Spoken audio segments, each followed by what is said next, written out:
Nous vous racontons la saga Rêve 3 depuis quelques semaines, la troisième révolution industrielle dans notre région des Hauts-de-France.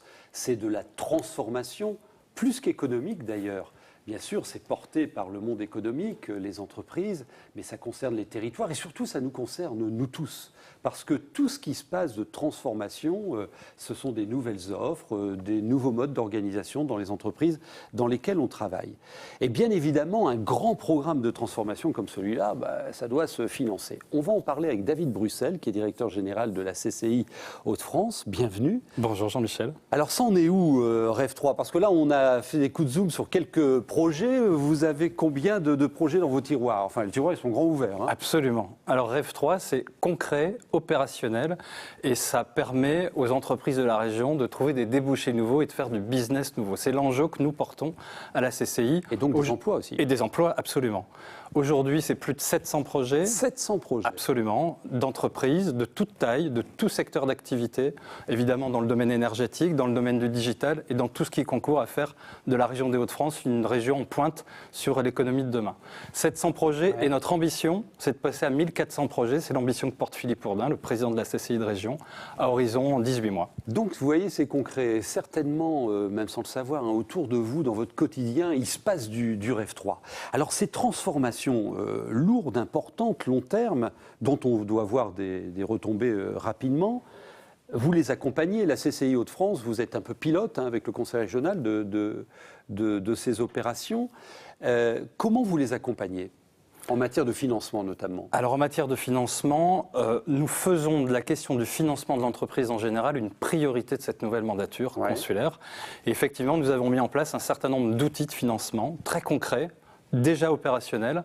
Il y en a 3 principaux. Le premier, c'est le hub financement, qui permet la rencontre de l'offre et de la demande.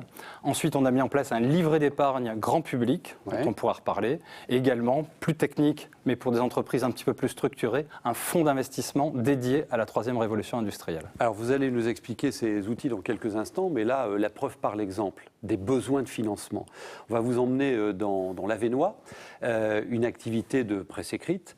Et ce secteur, comme tous les autres, mais avec une vitesse incroyable, se transforme aussi. Donc cette entreprise que vous allez découvrir dans quelques instants, si elle veut vivre demain et après-demain, elle doit se transformer. Si elle veut se transformer, elle a besoin d'accompagnement financier. Regardez. Gilles Mével est le directeur de l'imprimerie de l'Avesnois Digitaprint. Pour lui, l'édition en presse écrite n'est pas morte. Il faut la réinventer en permettant aux lecteurs de se l'approprier. Nous avons pensé que le fait d'inclure, d'offrir à nos abonnés la possibilité de choisir une partie de leur journal pouvait être un facteur permettant d'inverser la courbe, voire d'augmenter les ventes. Le principe est simple, passer d'une édition unique à 4 sous-éditions plus locales.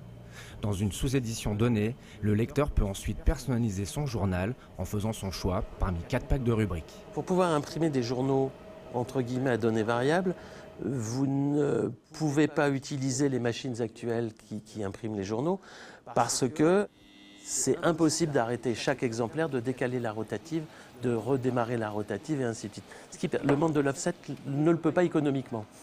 Le seul monde qui permet de le faire, c'est le monde du numérique. Cette imprimante géante a coûté 6 millions d'euros et tourne à plein régime depuis février 2016. Elle assure l'impression de 5000 exemplaires par semaine de 16 éditions différentes. Le passage au digital a apporté un certain nombre d'avantages environnementaux. Les 2 principaux, c'est l'utilisation d'une encre qui est à base d'eau et de pigments. Donc aucun rejet de produits chimiques. Deuxièmement, l'air émis par les fours pour sécher le papier est réintroduit dans l'atelier pour chauffer cet atelier l'hiver. Digitaprint assure l'impression d'une vingtaine d'hebdomadaires en France. Pour son directeur, l'impression de journaux à données variables représente la bouée de sauvetage de la presse écrite. Bon, voilà, vous avez compris, une entreprise en transformation qui doit investir pour se transformer, pour aller vers le digital. Il vous a cité un investissement de 6 millions d'euros pour sa rotative.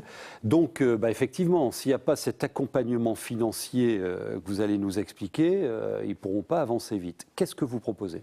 Alors, nous proposons 3 outils. Le premier, c'est un espace de rencontre entre des gens qui proposent des solutions de financement et des entrepreneurs qui cherchent de l'argent. D'accord. Ça s'appelle le Hub Financement. Ça se réunit... Nouveau, ça. Absolument. Quand on parle financement, on pense à la banque d'abord. Ben là, vous mettez en liaison. Absolument. On fait du collaboratif dans le domaine du financement. Alors, on met autour de la table des banquiers, des capitaux investisseurs, des business angels, des financeurs publics. Et tous ces financeurs, qui sont en général une quinzaine, font se rencontrer des chefs d'entreprise que nous faisons pitcher, c'est le terme à la mode, pendant une quinzaine de minutes. Et nous leur disons si c'est un projet qui peut intéresser des financeurs, si oui, comment. Et si c'est le cas, on leur trouve des solutions de financement assez rapidement. Ce qui est intéressant, c'est de voir que sur un même projet, des investisseurs, des financeurs regardent en même temps le projet, s'interpellent les uns les autres pour essayer d'y trouver des solutions. Et 2 projets sur 3 sont financés dans les 3 mois qui passent, qui suivent le passage là, parce web. que vous créez de la connexion, de la rencontre. C'est pas juste j'instruis un dossier, mais c'est se convaincre et expliquer. Absolument. Rapidement, les 2 autres outils que vous nous aviez cités tout à l'heure. Alors, livret d'épargne, ça marche? Alors, livret d'épargne, il est complètement opérationnel. On l'a fait, vous le savez, avec le crédit coopératif. Ouais. Aujourd'hui, c'est plus de 15 millions d'euros qui a été collecté auprès de l'épargne des gens de la région des Hauts-de-France, mais bien au-delà, puisque nous avons au moins un livret dans 75 départements français différents. Vous en avez peut-être un, vous, hein? Et si vous n'en avez pas, je vous invite à en ouvrir un. Ah, mais c'est super, bravo. Et donc, avec cette collecte de l'épargne, nous finançons les entrepreneurs de la région des Hauts-de-France sous forme de prêts à des taux intéressants qui sont délivrés par le crédit coopératif. Et puis, la rémunération du livret est plus intéressante que... Absolument. Que l'offre de base. Nous donnons un coup de pouce au financement. Pour les premiers 500 €, ça c'est intéressant. Intéressez-vous à ça. Et puis vous nous parliez aussi de fonds d'investissement. Absolument. Alors ça s'adresse plutôt à des PME et des entreprises de taille intermédiaire. Et là, l'enjeu, nous avons auprès de grands investisseurs réuni une somme importante, 40 millions d'euros. Il y a la BEI, il y a le Crédit Agricole, il y a Groupama, il y a les fonds du Conseil régional. Et le Conseil régional a œuvré très largement à la mise en place de cet outil. Et ce fonds d'investissement, j'étais d'ailleurs cet après-midi à un comité d'engagement, un comité d'investissement, et prend des participations en capital dans les entreprises de la région des Hauts-de-France. Il nous reste quelques secondes. Une dernière question. Dans la transformation, hein, tout n'est pas tout rose. Quand une entreprise elle se pose des questions de se transformer, ça ne marche pas toujours.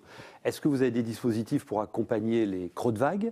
Et puis, est-ce qu'il faut être gros pour réussir ou est-ce qu'il y a une place pour les startups également? Quelques secondes. Quelques secondes. Nous lançons en septembre 2 nouveaux outils. Le premier s'appelle Hauts-de-France Prévention. On l'a goupillé avec le Conseil régional, les équipes de Xavier Bertrand. Et il permettra à des entreprises qui ont des creux de vague de bénéficier d'avances remboursables pour les aider à passer cette période difficile. Et puis le deuxième, c'est un fonds start-up que nous allons lancer en septembre également, qui ira prendre des participations dans des start-up de la région. Vous retrouverez tout ça et toute cette information sur rev3.fr. Notez l'adresse, elle s'affiche à l'écran là justement. Vous avez une rubrique contact, toute l'information et nous vous recontacterons si vous cherchez ces financements. Merci beaucoup, merci de votre attention, à bientôt.